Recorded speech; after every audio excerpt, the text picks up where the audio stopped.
Hello and welcome. You're watching Cricbuzz Live. I'm Gaurav Kapur. We are talking about the first semi-final in this World Cup. It's England playing New Zealand. Kane Williamson won the toss and decided to chase.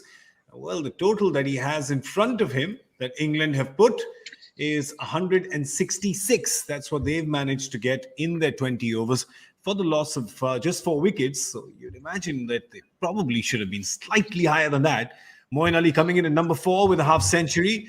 There was David Malan, of course, showed why he's top of the pops when it comes to T20 batting, 41 of 30.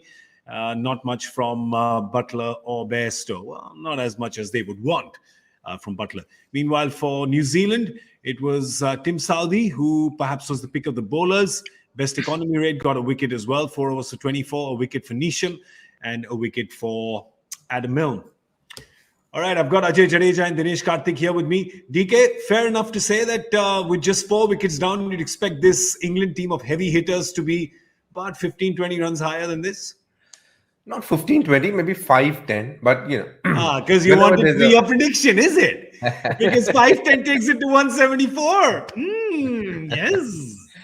No, I just feel pressure games, big games, somewhere the bowlers have the upper hand over a period of time than the batters. Unless the openers get off to a fabulous start, more often than not, ball is always dominated the bat, because I think the batters are slightly skeptical because they know, they don't want to take as much risk as they've taken over the league stage. They're just slightly more careful. This England team doesn't actually bother about that, but credit to the bowlers. I think they've, they bowled good lines. They come with their plans. Overall, they bowled very well to everybody. And that's why you see 166. But I still think this is a very, very defendable total, because just like New Zealand, I also feel where the strength of England team is obviously their bowling. They might miss a Timal Mills today, but it'll still be a very, very interesting game, according to me. Wasn't too bad. When you see the innings progression, we came in the com box and we were chatting about how they were just 67 for 2 at the time. And the power play, a 40-run power play, that's not what England would be satisfied with. It was a very safe power play. Are you happy with the acceleration they got in the end, especially with Moeen? I mean, you played it differently today. I mean, England definitely approached the whole innings differently. At the top, generally you see them going for it. I understand Jason Roy. Jason Roy is not around, so they had to change a bit.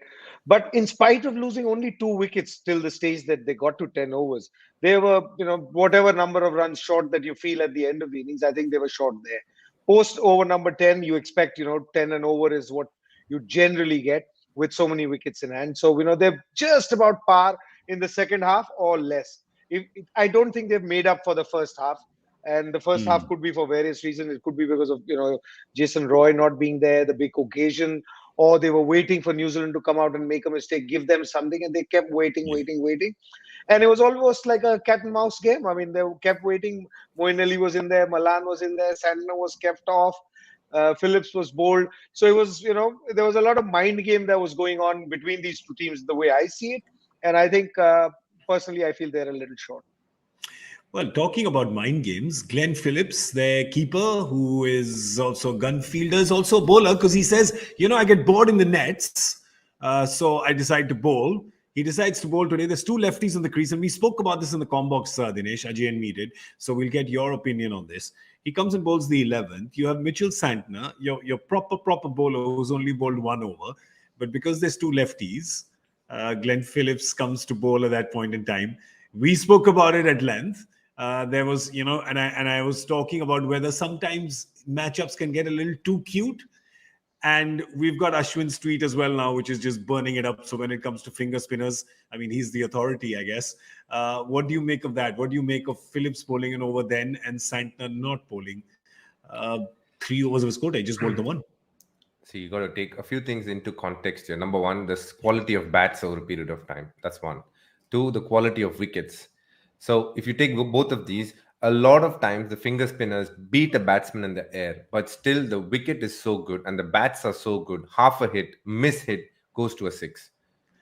So I always feel that as a captain, you always worried the mindset of a captain these days is, okay, let me not give a six. If a boundary goes, it's okay. Let me not give a six. If a boundary goes, it's okay. So when you go down that mindset, you'd rather have, even if it is a part-timer, you tend to go towards the Phillips, because you've told him that, Phillips, if two left-handers play, I'd rather have you bowling an over than maybe give it to a Santner. But Santner will be very effective, like if he plays in Chennai, if he plays in, a turning wicket, slightly slow wicket, then obviously hitting the sixes is a gamble. You can always get a wicket.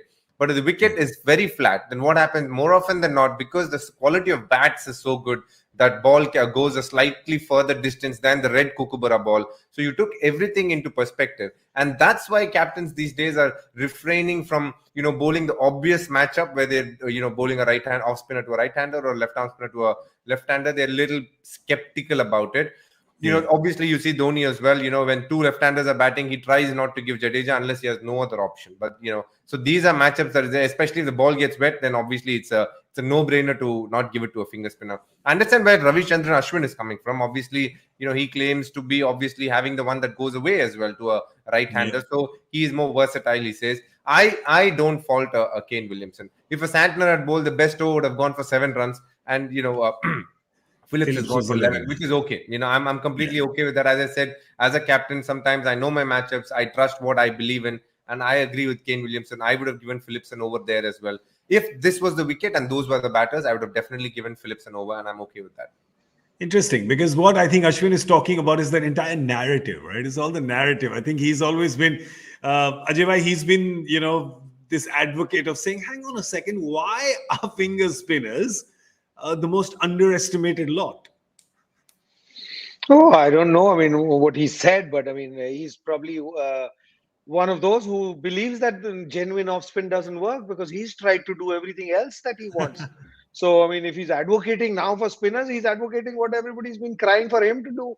Because, yes, like DK said, there's a risk that you go for a 6, but there's a, huge advantage when you bowl that and beat people in the air. You don't give those singles away. You don't get cut. You don't get swept when you're trying to bowl those balls. So I guess, I mean, when you're playing, you think differently. But when you stop playing, like all of us, I mean, look at me. I mean, I think of the game totally differently, and we played differently. So, that's his opinion, and, he is entitled to what he feels. Yep. But I mean, I don't know whether tweet had come when we were on that mid-inning show. No, after. And I felt at that stage that, it was a smart move in a sense that now he could play with the opposition. So opposition kept playing just to now that it's gone through 10 overs. Moeen Ali stayed on till the end, waited for that 2 overs to come. And Williamson, because he'd bowled that over with Phillips and couple with Neesham, he could, rotate everything around. I mean, look at that. I mean, Moeen Ali, you expect him to have much more strike rate. If wickets have not fallen, you want him to do more. But he was waiting for that thing to come. Because don't forget, every team is also planning. The other team is also looking at you, what you could do, what you may do. So at times, those are little moments that you win. And I thought Williamson won that moment. And there's no doubt in my mind. I'm not saying that, Phillips was a better bowler to bring him on or not. But as a captain, you need to make calls. And I think he made a good call. And it's worked for him as well today. Well, fair enough. He'll take this. He, against the mighty England scoring 166, he'll take it. Listen, empirical evidence of the Super 12 is perhaps still against New Zealand. That over 160 has only been chased once, and that was that game in Sharjah. We all remember Sri Lanka chasing down Bangladesh's 170 odd. So that's the only time that's happened in the Super 12. Can happen again today. Can it be done? DK, can it be done? What is the hashtag feels coming? For me, I wish it's a tie. I genuinely wish it's a tie. Just can't It'll be a deja vu of sorts, I feel. I was just going to tell you real quick that England has scored 4, 8, 10, 13, 14 boundaries. All right? Just saying.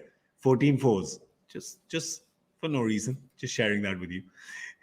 Ajay bhai, hashtag feels. The rule changed. If in the power, what's that? The super over. That's why I said the rule has changed. You keep playing super overs. You just keep playing them. You keep playing them till even if the second semi-final starts tomorrow, and then you still keep playing them.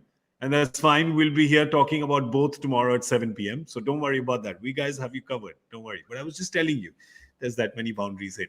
Ajay bhai, what do you say? Hashtag feels? What are the feels? Oh, Fields, I feel New Zealand, in spite of, just see that they've lost their first wicket. And Wokes has picked up that wicket. Gupta But ji is gone. Gupta ji is gone. yeah, Gupta ji is gone. But, this is not a total that you need a Gupta ji. You need some guy to be around there. It's a total that, it's about holding wickets in hand. I mean, if England lost 4 in the entire innings, I think they've already lost 1. But if they're less than 3 down and over number 10, no matter what the score is, they'll chase it. It's all about wickets for me. Love it. Love it. Well, you can see Jason Royce cheering from the dugout. That's all he can do today because he's injured. But the guys in the middle, can they get it done? Well, listen, Captain Kane Williamson will be coming out. He's the kind of guy who can shepherd any chase, can't he, DK? Yeah, that wicket, that man walking in is the difference between winning and losing for New Zealand. They lose him within the first 8 overs, then I don't think New Zealand are going to cross the line because their batting skill sets are pretty limited when it comes to batting the back end of England bowlers. So I feel that this man here, he needs to absorb pressure, which he's done over a period of time for New Zealand. These 2 batters who's going to come the next, Conway and Kane Williamson, decide New Zealand's fate for tonight. It is. He is a sponge. He's SpongeBob SquarePants when it comes to pressure. This is the earliest that New Zealand has lost a wicket in their batting efforts. So, well, I don't know. You don't know where it's going, but that's the semi-final. If a semi-final was one-sided, then there'd really be no fun. So it is going to be exciting. It's going to go down right till the wire. Is that the word? Does it go down till the wire? Yeah. Is it going to be some tracer bullets? Yeah, that's my tribute to Big Brother. Okay, so that's going to get done. We're going to come back in the 10th over for Cricbuzz Combox at that point in time. Match party is still going on. DK, did you have fun at the party? Did they have chips and dips? Very good. It was very good. They were talking about rule changes, etc. Very interesting conversation. But were there any chips and dips? No? They offered me a bottle of beer, but no, I'm just a touch far away. Oh, that's a party. Cricbuzz Plus, go to the match party. That's happening right through this game. And we're going to come back then. Want to guess the power play score? Come on, let's do that as well. Let's guess the power play score for New Zealand before we go. Guessing game. 44. Come on. 44. This was the number that was coming to me, but I'll go with 47. Ajay bhai, you? If you want 47, I'll move. No. I'm conservative, man. I'll stay at 41. 40. Well, whatever is the It's the same as England. England was 40. So you're going same. No, New Zealand being same. Yeah, I mean, anywhere. I think they just need to hold their wickets to. Done. So 40, 44, and 47. That is us. This is a very important game. Not the one that's being played in Abu Dhabi. There's one that we're playing amongst ourselves. वो तो चलता रहेगा. For chips and dips. For chips and dips. That is correct. We're going to see you in the end of the 10th over. Thank you so much for watching Cricbuzz Live with Ajay Jadeja, Dinesh Karthik, and me, Gaurav Kapur. We'll see you in a bit.